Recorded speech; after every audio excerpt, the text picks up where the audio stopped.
ভয়কে জয় করে সানা আজকে সাহস করে নাকটা ফুটিয়ে আসলো আর সরস্বতী পূজার শাড়িটাও কিনে নিল। গুড মর্নিং এভরিওয়ান, কেমন আছো সবাই? আজ তো রবিবার, দেখছি গাছে দুটো জবা ফুল ফুটেছে, দেখেই তো আমার মনটা আনন্দে ভরে গেছে। এখন দেখছি একদিন দুদিন ছাড়াই জবা ফুল একটা করে হচ্ছে। এই যে মা মনসা মাকে দিলাম, তো রাজবাবুকে এখন চা বানিয়ে দিলাম। রাজবাবু বাজারে যাবে এখন।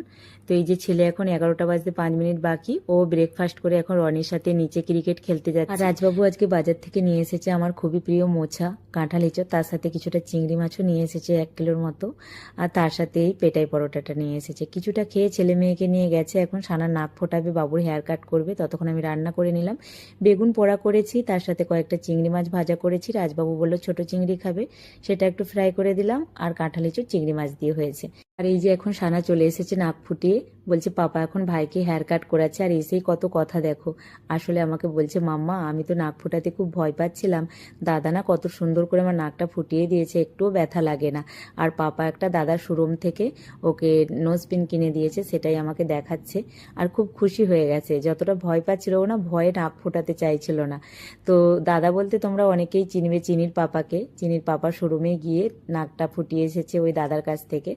আর এই যে পাপা একটা শাড়ি কিনে দিয়েছে সরস্বতী পূজা উপলক্ষে, সেটাই দেখাচ্ছিল। আর বাবু এই যে হেয়ার কাট করে চলে আসলো, এখন আমরা খাওয়া দাওয়া করবো। আমরা সবাই ভাত খাচ্ছি, বাবু তো ভাত খাবে না বলতে ওকে আবার এই পরোটাগুলোই দিলাম। চলো এখন আমরা খাওয়া দাওয়া করে নিই। এখন সন্ধ্যের সময়, এখন আমি আবার রেডি হয়েছি। আসলে রাজবাবু আমাকে বললো চলো তোমাকেও একটা সরস্বতী পুজো উপলক্ষে শাড়ি কিনে দিই। আর মেয়ের আমার অবস্থা দেখো, আজকে ওর পাপা যে দাদা শোরুম থেকে একটা নোজবিন কিনে দিয়েছে, ওর আর ধৈর্য ধরছে না। ও কখন নিজের থেকেই পরে নিয়েছে, আমি একটু রেস্ট নিচ্ছিলাম বিকেলের দিকে, ও তখন নিজে নিজে পরে নিয়েছে। এখন আমাকে দেখাচ্ছে। চলে আসলাম একটা বাঙালি দোকানে, এখানে ভালো গুড় পাওয়া যাচ্ছে। খেজুর গুড় এসেছে কিনা আমি জিজ্ঞেস করতে এসেছিলাম। তো কালকে রাজবাবু কোনো কিছু জায়গা নিয়ে আসবে বাড়ি থেকে আর কি, ডাব্বা ডাব্বা নিয়ে এসে ভরে নিয়ে যাবে। তারপর একটা শাড়ি দোকানে এসে এখান থেকে একটা শাড়ি নিলাম। তো সানা বলেছিল মামা পেটিকোট নিয়ে আসবে, এখান থেকে পেটিকোটও নিয়ে নিলাম।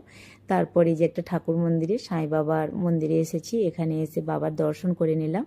তারপর আমরা একটু মার্কেটে এখানে ওখানে ঘুরে এখন বাড়ি ফিরে যাচ্ছি। রাজবাবুর না খিদে পেয়ে গেছে, বললো আমি বাইরের খাবার এখন কিছু খাবো না, বাড়িতে গিয়ে কিছু খেয়ে নেবো।